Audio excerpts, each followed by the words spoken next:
independent now. So how do we make a change? The first thing you have to do is simply wake up.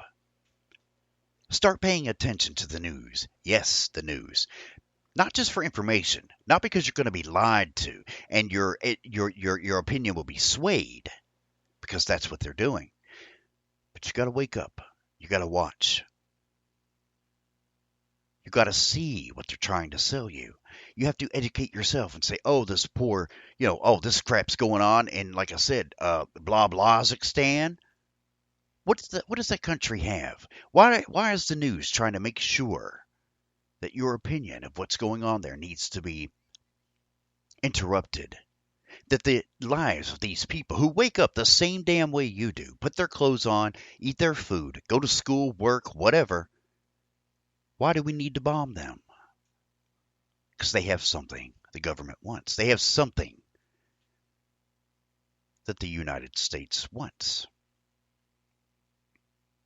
There were countries in which um, what happened in Rwanda when how many? 800,000 people were murdered, even by Catholic priests and nuns, allegedly. Oh, they may not have done it, but they apologized. Oh, and the Pope says, "Oh, well, that was their doing. We had nothing to do if any priest or nun did this." Here's an entire religion who has taken time to apologize to Galileo, Native Americans, Rwandans, blah, blah, blah, blah, blah, blah, for what they did in the name of their God. Anyway, pay attention to the news. See what the government is, what the government, yes. And because who controls the government? Who controls the government? Go look it up. Google is a government invention.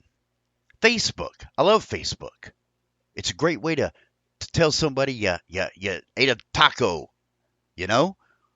But now you live in a society where you're upset that people are not watching your life. You're posting pictures of your food, you know?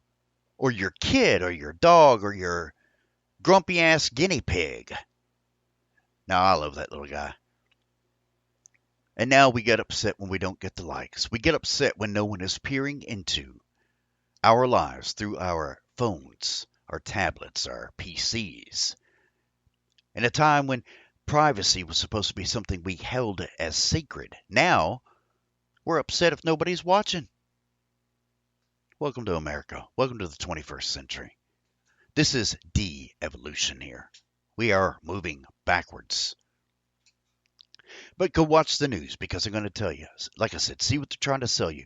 In the form of fear mongering, North Korea is going to send ICBMs at you. Russia hacked your election process. ISIS is in your neighborhood every year. Thousands of our people, our young men and women, are being sent somewhere else to fight for freedoms, or so we're told, when no one will have the balls to ask, how the fuck did our freedoms get over there in the first place? You need to ask that question. They're over there protecting your freedoms. Well, why are our freedoms over there? You're being programmed by the media. They're planting in your head, in your mind, what they want you to choose and let you believe you support what the government actually wants. In this government, every one of you are the stepchild of an abusive, unforgiving, alcoholic step-parent who tolerates you. Refugees are descending on so many countries, and your government is ready to help them start a new life, give them opportunities to start a business, all while you have to grovel for slave fucking wages and a sorry excuse for health insurance. Don't misunderstand. I'm all for helping people. All for. We should all be balanced. People come from war-torn countries. They should have safety and peace in their life. But we have at least 565,000 homeless people on any given night in the United States, 50,000 of which at least are veterans. It's common fucking sense. You don't adopt more dogs if you can't feed the ones you own. I'm not a Trump supporter, but he did say something with which I agree. Yesterday, a day before actually, he simply called the press dishonest. And that, my friends, is a simple, simple truth. Now, you know what? I'm going to stop a minute. I'm going to pause here. I'm going to play you, yes, everything's out of cue, but I want to play for you something I want you to check out if you're interested in the Dakota Access Pipeline. I want you to see a documentary at YouTube. It's free, called A Crude Awakening. And I'm going to get back onto this. If any of you are still listening by now, I'm going to play this and just go check it out. A Crude Awakening.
Oil is our God.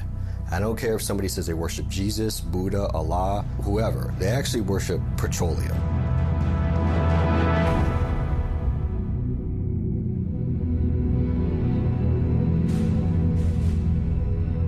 It's all non-renewable, and it's probably the most invaluable raw natural resource we've ever discovered.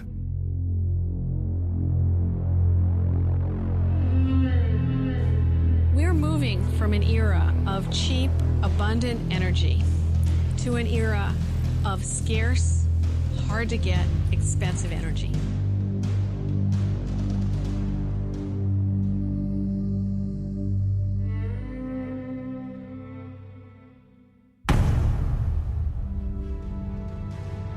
Oil is a magnet for war.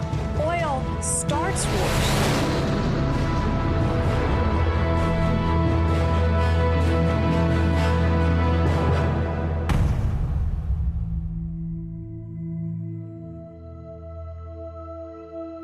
The demand is so huge, there is nothing that we can imagine to replace oil in those quantities. Not 1 in 100 of the people in our country have any inkling of the potential problem that we're facing. So we enter an entirely new world of quite unbelievable dimensions, and yet it's only a few years away.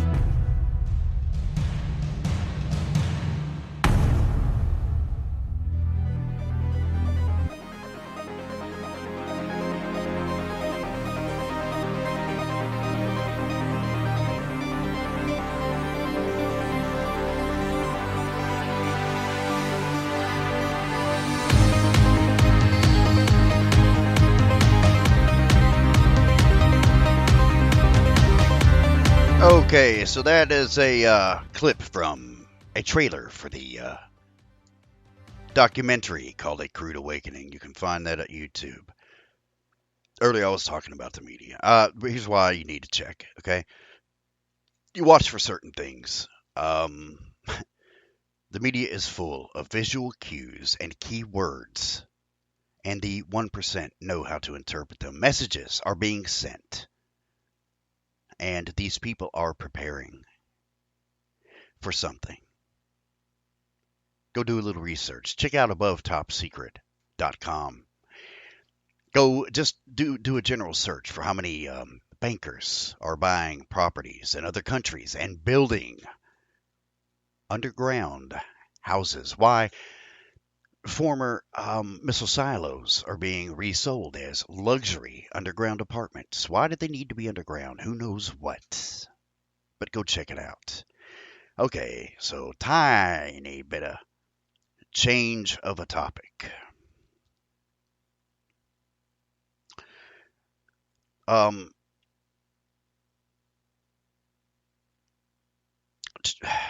it's Trump's. Well, let's just call Trump's screw ups. Um, Again, it's about the media and the falsehood that you're being sold in a fashion of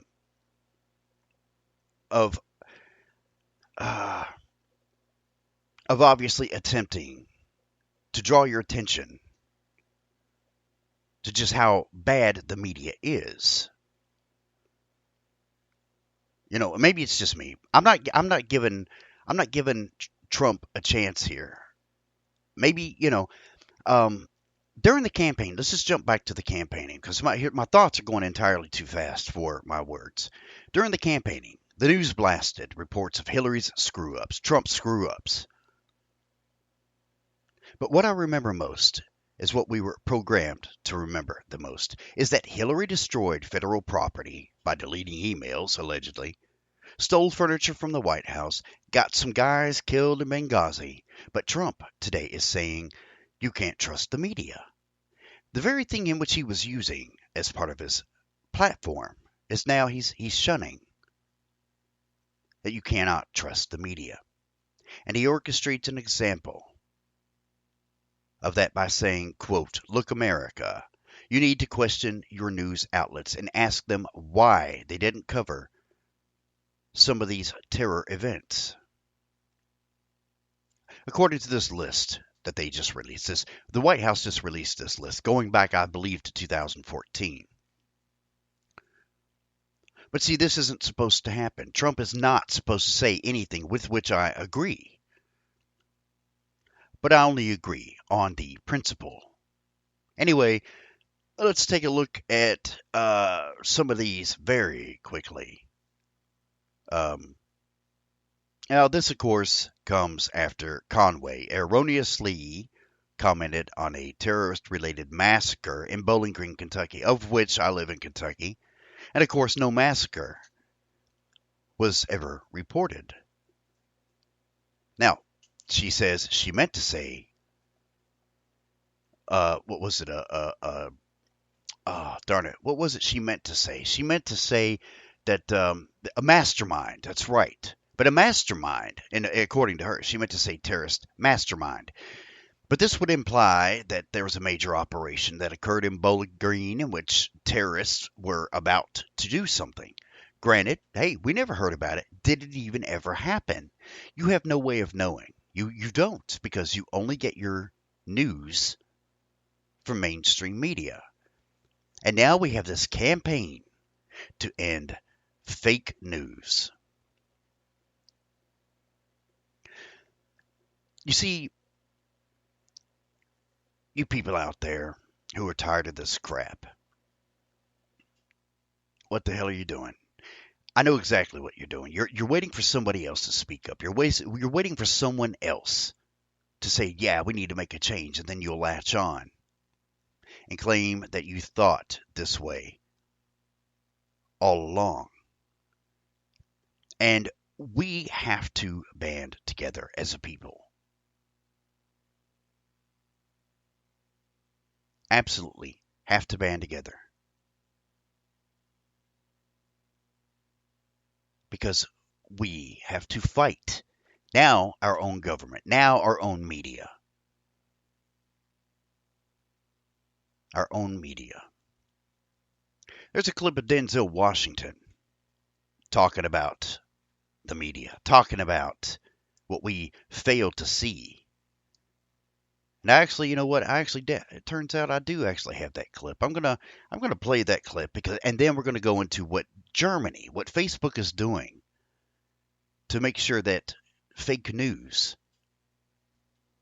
doesn't find you. So what is the long-term effect of too much information? the polarization of the electorate, a meaner-spiritedness. False information as well, because the whole fake news thing. Pick one. It's not just one.